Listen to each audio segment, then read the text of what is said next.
Эдик, ты недавно был выбран новым председателем студсовета. Расскажи, изменятся ли приоритеты и направления деятельности этой студенческой организации в этом году? И каковы новые задачи вашей работы?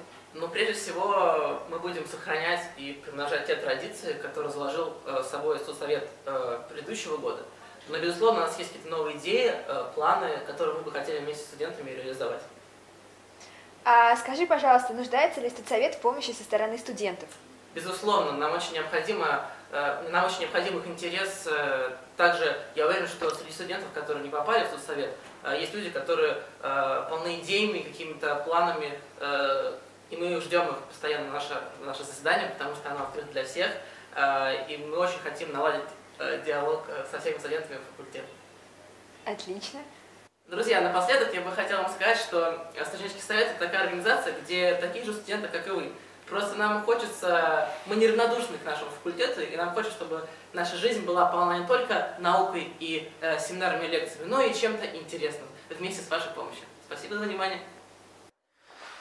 Эдуард, ты недавно был выбран новым председателем студсовета. Расскажи, изменятся ли приоритеты и направления деятельности студенческого совета в этом году?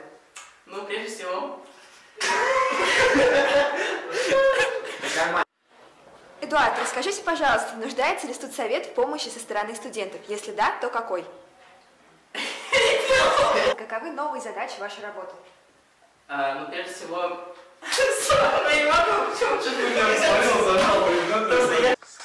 В чем заключается цель пиар-службы?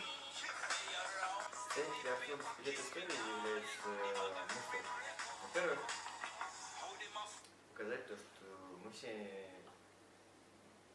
разносторонние люди. То, что мы иногда тусим, иногда отдыхаем, иногда что-то делаем.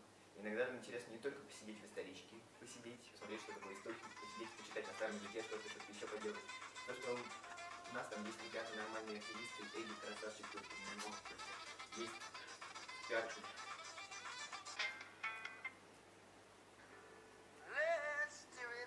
Я буду соревноваться с Егором по выборе музыки, потому что что-то у него пошли какие-то треки. Ты научилась скачать музыку? Что? На этом мы прощаемся. Сейчас будет прогноз погоды, далее новости спорта. С вами Денис Алексеев.